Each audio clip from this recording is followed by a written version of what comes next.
Hi, welcome to Ripple HQ. I'm here with Brad Garlinghouse, our CEO. I'm Monica Long, VP of Marketing, and we're here for our live end-of-year Q&A. Thank you so much for submitting your questions on Twitter. We're going to go through some of them now. And these Q&As we're going to do more frequently and more often so that we have more of a direct line for you guys to ask us questions.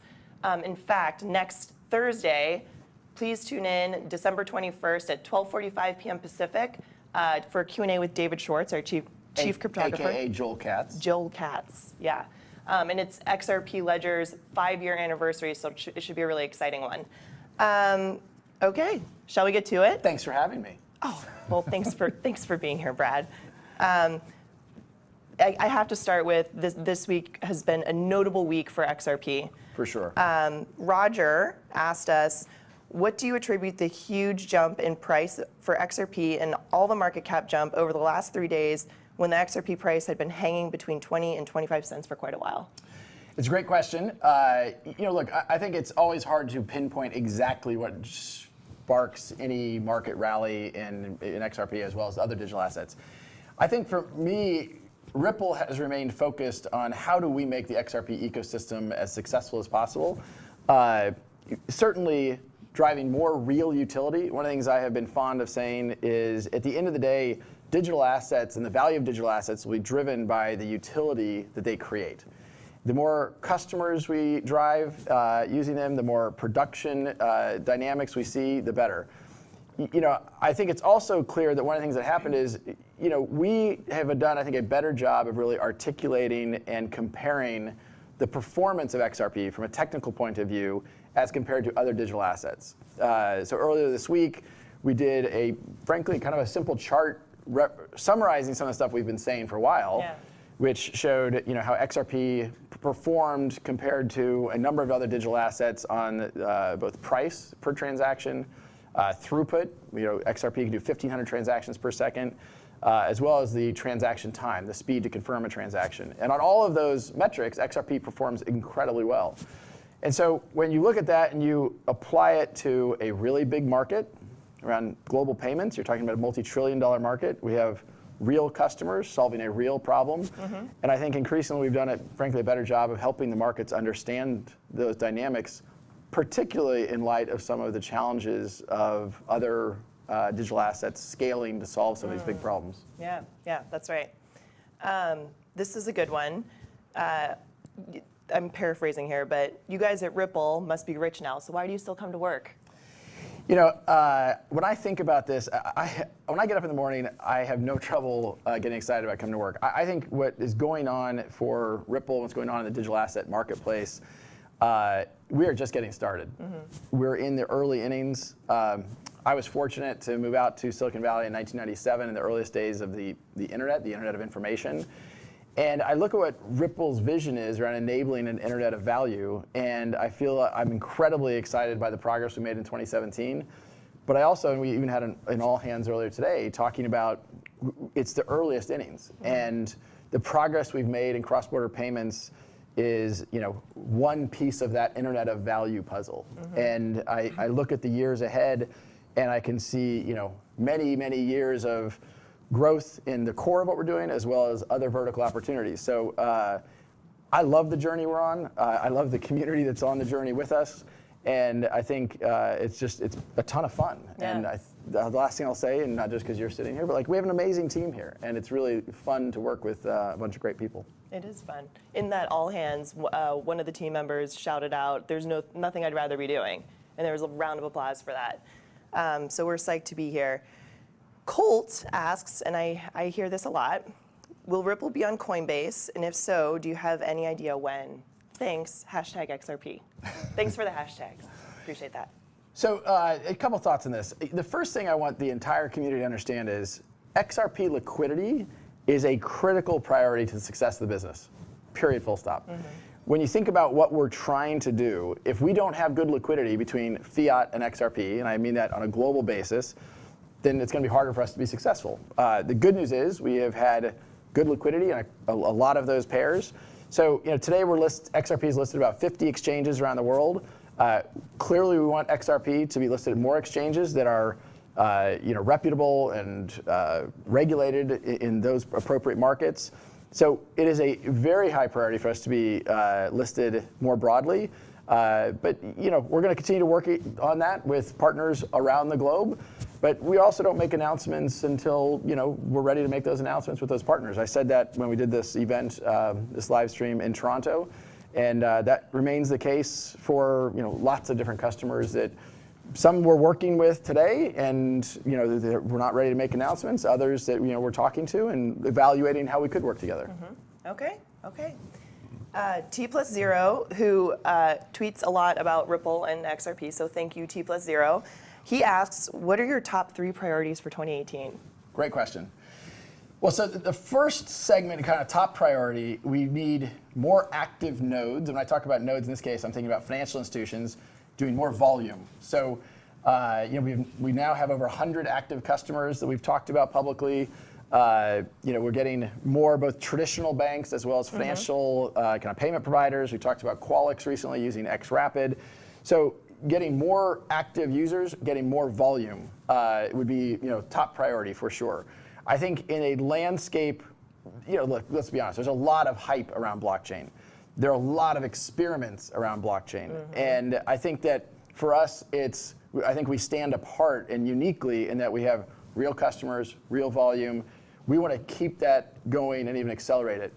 There's tremendous network effects that happen, as you know well. We're live today. One bank that talks publicly about some of the volume they're doing is one of the largest banks in Sweden, SEB, has talked about they have moved hundreds of millions of dollars just in the last few months between Sweden and New York. And that's one corridor, one bank. And you start thinking about, so as that bank adds other corridors, as more banks go live, you get kind of an exponential growth in volume. So priority 1 is definitely around volume. Priority 2, I would say, is XRP liquidity. Making sure that on a global basis, as we continue to work with exchanges globally and market makers, making sure we are doing everything we can to make the XRP ecosystem successful around a liquidity basis. Priority 3, which admittedly is kind of a newer priority and something we'll work on more in 2018, is investing in other use cases for the XRP ledger. We have, I think, been successful in part because we have been very focused on solving a specific problem, understanding that customer, driving a solution that works, and that's really been on payments and particularly cross-border payments. There are other use cases. We've demonstrated and shown that the XRP from a performance point of view compares very favorably to other digital assets. And I think that we will certainly partner with, invest in other use cases that can be built upon the XRP ledger. Very cool, very cool. Question about escrow, which happened recently. How do you think the escrow will help us small investors? I think the most important thing around the escrow is really providing predictable supply. And so having the entire ecosystem of the XRP ecosystem understand what is the supply. Look, there's no doubt in my mind over the last 5 years, I think Ripple has demonstrated we are the most interested party in a healthy XRP ecosystem. I think our actions have demonstrated that we have acted in a way that is appropriate for the ecosystem and is fostering good things. But we did hear from the community that well, wait a minute, there's still always this overhang. So we said, you know what? We want to remove that perception there's a risk there. So we took the step of, and we announced this last spring. The market reacted well to that, and we finalized that very recently, where we locked up $55 billion escrow. That escrow will be 55 months, where each month $1 billion is unlocked and can be used.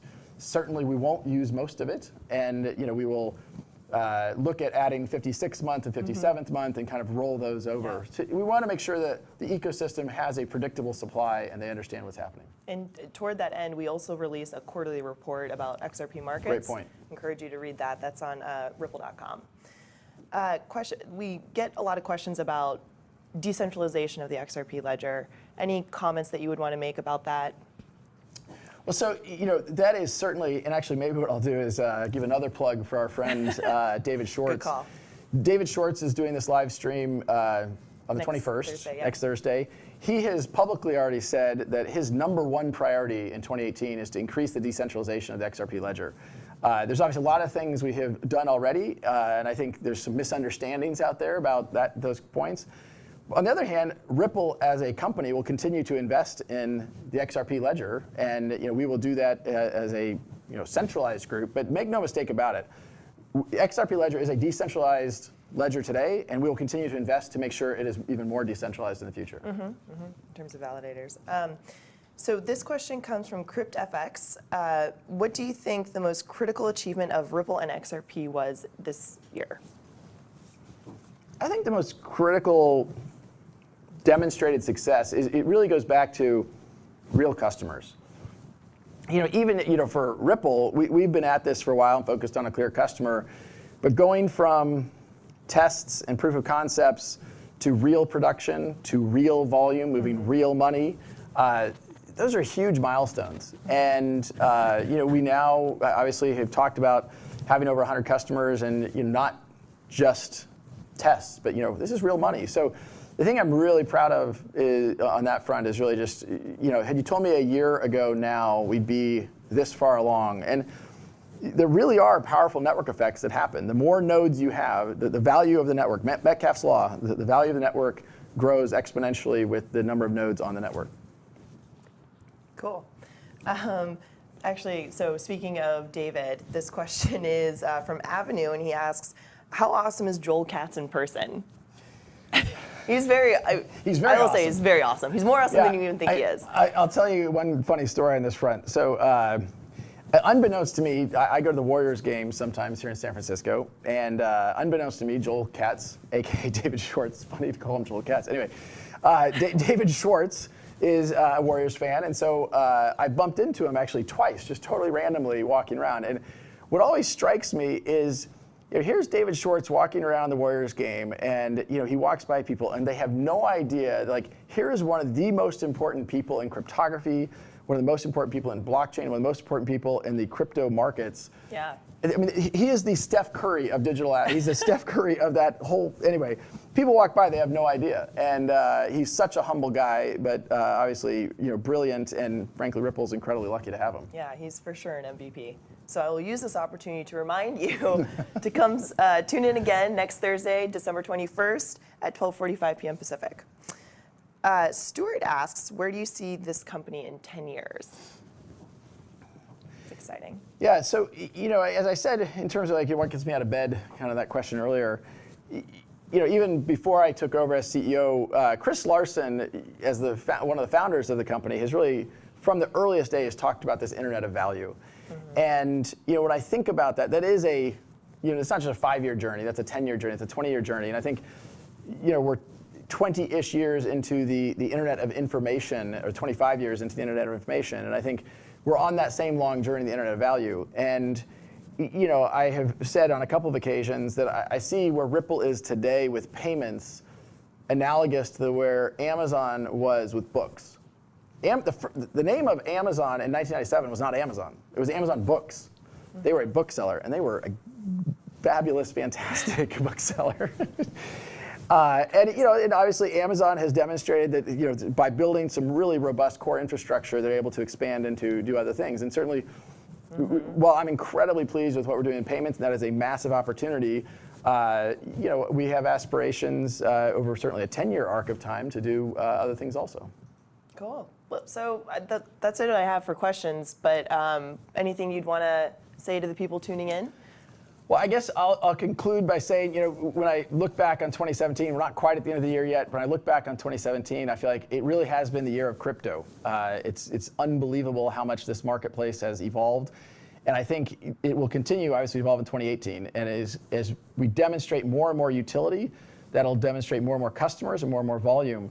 It's also worth noting, I think, as we get to the end of the year, in the year of crypto, XRP, the appreciation of XRP has exceeded every other crypto period. We're up around 12,000%, 120x for the year. And I think that's because we have been focused on solving a real problem, a very large problem, driving scale from customers around that, and having a technology underlying that is by far the most efficient. So I certainly think we've got a long way to go in 2018. We've got an incredible pipeline, but it's also nice to just take a moment and reflect on how good 2017 was. Great. Thank you so much, Brad. Thank you, everyone, for tuning in. And also, with heartfelt thank you to everyone who has supported Ripple and XRP, especially through the years. We really appreciate it. And you can look forward to having the opportunity to ask more questions in the future. Thank you. Thanks, everybody.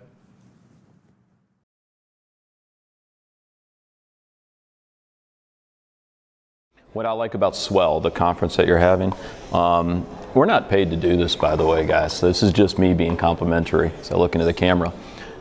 It's very narrowly focused, and you had talked about that, right? From Ripple overall, it's continually narrowing the focus, if you will, of what we're going to do and what we're going to be good at. And what I like about this conference, it's the same thing, right? And I like the intimacy of these type of conferences, the on-conference approach, right? Sibos is literally thousands upon thousands of participants. Money 2020, which next week, the same thing, right? You go to a Salesforce, you have to rent damn cruise ships and put people on them. It's just ridiculous. I'm a huge fan of these type of conferences where you get Ben Bernanke and he talks, you literally have a chance to walk up and talk to him. Yeah. We definitely wanted to keep it small. You know, I don't mind sharing with you. We had a couple thousand people that wanted to be at Swell that we turned away. Right. And that isn't because we don't want more people engaged with Ripple. It's because we wanted to make sure we had the highest quality audience on stage and in the audience. People that really are influencers and customers and can affect the vision we have around the Internet of Value. So you're really doing this well, by the way. This is fantastic. It's like you read my notes. So let's talk about that. You have one of my favorite lines, blockchain tourists. I love that comment. Yeah. What do you mean by blockchain tourists? You know, I have seen, having been doing this for almost 3 years now, there's a lot of companies that come along and they're just kicking the tires. That, which is okay. It's okay. Yeah, I was quoted saying that. I did say it, and I'll say it again. But it's not intended to be as derogatory, maybe, as it came across. Which is, look, I think people should experiment around blockchain. The demarcation I'm really trying to make is Ripple has had the good fortune of having real customers touching production systems, moving real value, not sandboxes, experiments. Right. And tests. Not theory. This isn't a white paper, right? And to take the most extreme example, and there are some that. Yeah, we can go. So to me, blockchain tourists are people who, look, they're really interested in the space. They're learning about the space. They're kicking the tires. The good news for Ripple is we have a lot of demand that aren't blockchain tourists. Right. They are, seasoned travel veterans that know what they're trying to solve, and they're trying to solve a real problem. And we want to spend our time with that segment because, although we've grown our headcount a lot this year, we continue to have more demand than really we can handle quickly. Right. Which is a good problem, by the way. It's a good problem, but it's still a problem. It is, and it's one you have to address and know. And I want to touch on that a little bit because your background to me was very interesting. You came from Hightail. You were the CEO at Hightail. This isn't your first rodeo, if you will. You were at Yahoo. You've been at AOL. So you've been around tech in different formats, and so you can bring that type of leadership and that background to Ripple, which is another thing that I like so much. But Hightail's not exactly a blockchain. No, not at all. Company. It's funny the kind of serendipity of how I ended up here. I would have described myself as a crypto enthusiast. I owned some Bitcoin by virtue of being connected with some good friends who have been, patient zeros, if you will. A guy named Wences Casares, a gentleman named Dave Goldberg, who unfortunately passed away, and a guy named Mickey Malka, are people I've all known from being around Silicon Valley for a long time and had, in one way or another, advocated. And so I had purchased some Bitcoin, which I'm glad that they were advocating. Good for you, by the way, because I looked at it and went, this would be a good investment in 2011. Told 3 friends of mine, let's all pitch in $100. And damn it. You should have done it. But, look, I then and even now think, some of the consumer use case that had a lot of the excitement and energy in 2015 when I joined Ripple, I felt was early and premature. And so, Ripple, and as you know, Ripple was a little bit of a contrarian, or a lot of a contrarian, and kind of saying, look, we don't think governments are going away. We don't think banks are going away. We don't think fiat currency is going away. But we still think there's a role for digital assets to play in reducing friction and accelerating the speed and reducing costs associated with payments. So when I started to talk to Chris Larson, they were recruiting to hire somebody as COO. Being a Bitcoin enthusiast or crypto enthusiast married with, I thought, a very pragmatic vision of how you actually bring this forward. And revolutions rarely happen by going to the end point first. Instead, it's a crawl. I use the expression internally about crawl, walk, run. And you got to crawl before you walk, before you run. And I think the progress Ripple's making for the industry is, I think, moving the whole revolution forward.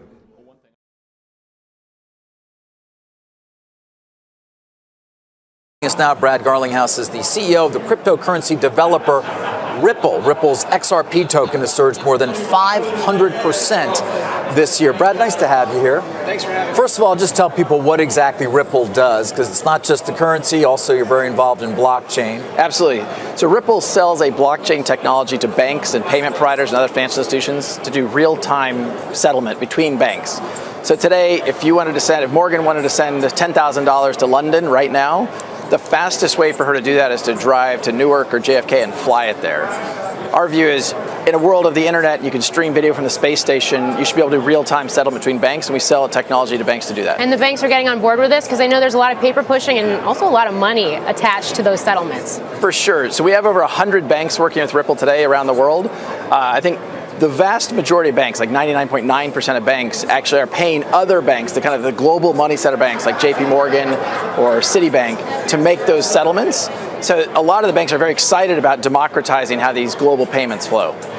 There's a belief that, you could transform the global payment system over time. Although then the alternative argument is you need a centralized, you can't have it decentralized, that it actually benefits from efficiencies. I would assume you come down in the latter. Yeah, for sure. I think anytime you can do something without that central counterparty, you're going to reduce friction, which is measured by time, cost, speed. So by removing that central counterparty and going direct from point to point, you can skip going from the Bank of David to the Bank of Morgan to the Bank of Mike. You just go directly to the Bank of Mike. So if the immediate opportunity is efficiencies in this area of the actual kind of nuts and bolts sort of plumbing of the financial system, how does that relate to the value of the Ripple tokens or of the Bitcoin or cryptocurrencies? They're taking on a separate life, it seems, from the future of adoption of this technology. It's a great point, and I think one of the things we all have to remember is that the value of a token over the long term is really going to be derived by its utility. What problem is it solving? How big is that problem? How many customers do you have? There's no question there's a lot of hype in this system, and I don't actually think that's a good thing. For Ripple, we use this digital asset called XRP to settle liquidity needs between banks. So today, there's $27 trillion parked at different banks around the world so they can make payments between each other. Our view is you can use a digital asset like XRP to do that in real time.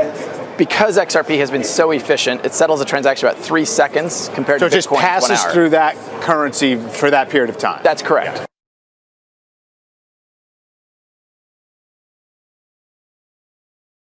I'm Corey Johnson. Digital currency Ripple, breaking out of Bitcoin shadow. Its value exploded over the last week, really over the last year. It is in the leading cryptocurrency of the entire year. Really stunning stuff. Brad Garlinghouse, CEO of Ripple, joins me now from New York. Brad, always a pleasure to talk to you, and I've said that for years talking to you. I didn't have any idea that Ripple is going to become the kind of thing that it has become here. And it's interesting to me because you're so focused on having a functioning business built around blockchain, but you've also got this big honkin' valuable currency that you guys have a lot of. There's no question, and I think as some of your earlier participants said, there's a lot of hype in this space, but I think there's also there's a lot of hype, but there's a lot of reality. And Ripple's been very focused on how do we create real utility and solve a real problem. And in this case, it's for cross-border payments, which is a multi-trillion-dollar problem. And if we could reduce the friction there using blockchain technologies, we think we can create a lot of value for consumers, for banks, for the whole ecosystem. Yeah, I mean, the whole thing of going to an ATM, anyone who travels overseas and goes to an ATM machine and sees the massive fees slapped on there just to access their own money, often from the same bank that they use in their native country, knows what a problem this is, let alone the huge businesses that Western Union and others have moving currency. But it looks like you're looking far beyond that, I guess, into actually what the banks themselves are paying. You know, even within the banking community, there's a few banks that kind of sit on the top of the entire global payments infrastructure. And all the other banks end up paying them to help settle the global liquidity that's required for commerce, for small businesses, for retail. And across the board, it's kind of amazing that we still live in a world where to send money to London today, the fastest thing for you or I to do would be to drive to, well, for you, for SFO, for me here in New York, to JFK or Newark, and fly the money to London.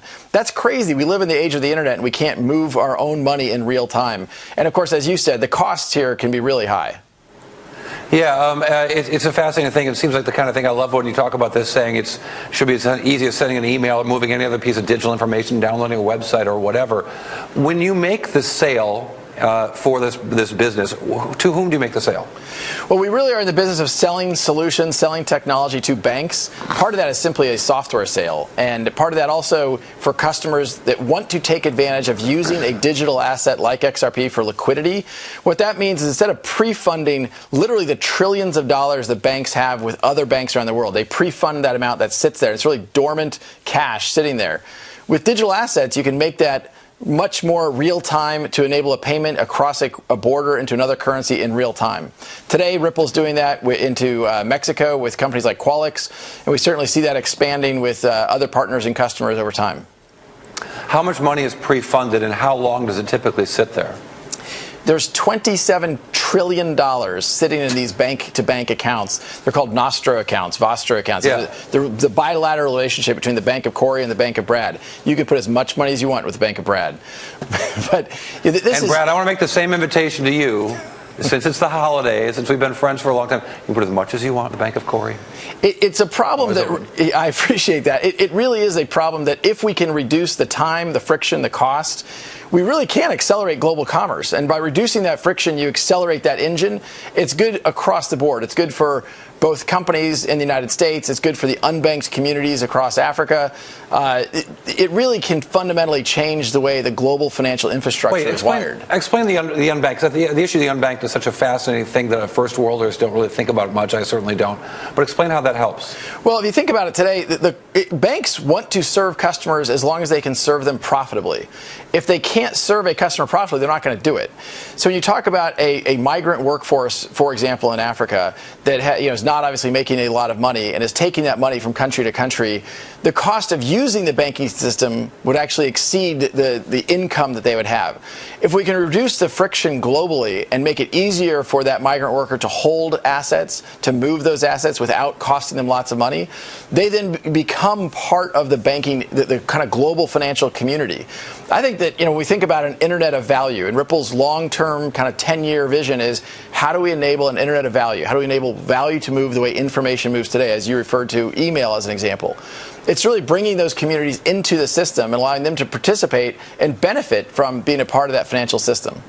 I said email because I'm old. I should have said text messages or snaps or something. But Brad, I want to take you into the Bloomberg terminal. I think you've seen this. I sent you guys a screenshot earlier this week or a few weeks ago.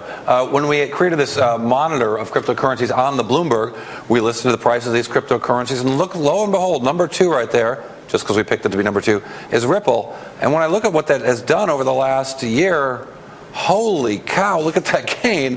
That's a stunning gain for anything, particularly in the last few weeks, as we pointed out earlier.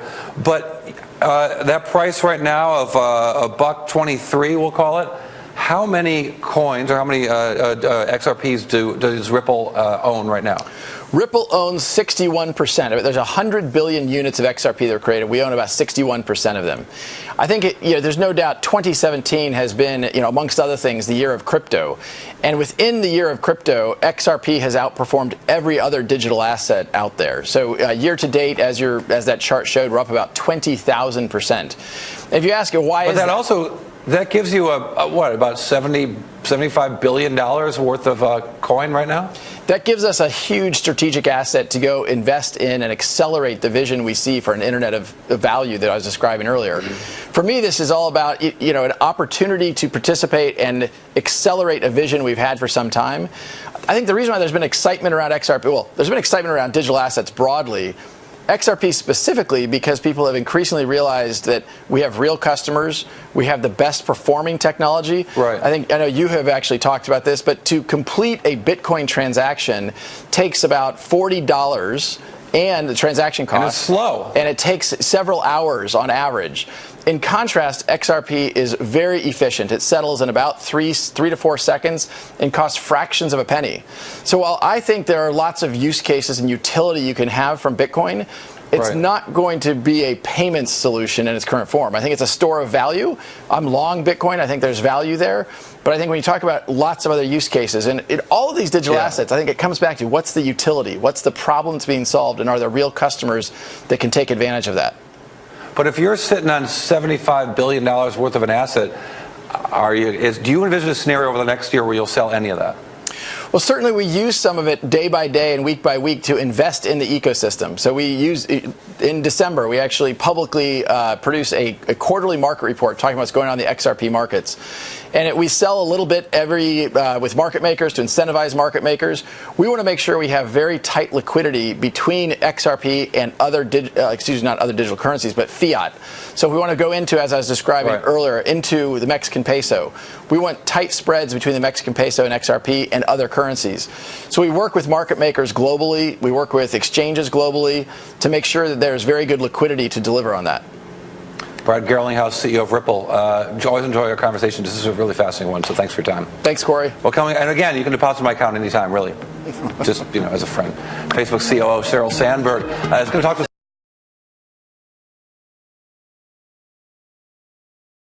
$27 trillion of money parked around the world between banks in order for them to settle payments between themselves. Using a digital asset like XRP, the speed of that can be vastly faster and vastly less expensive. Even compared to Bitcoin, XRP is 1,000 times faster and 1,000 times less expensive. Okay, but let's get to sort of the news of the day and the movement in it. Again, obviously these things are extraordinarily volatile. We're well off 19,000, which was around where the high was for Bitcoin. But you did start with some good news over the past couple of days, and that was the top 3 money transfer sites had agreed and said, we're in. We will use the XRP. We will do this for cross-border transfers. Can you reveal the 3 names of these money transfer companies that have partnered with you guys?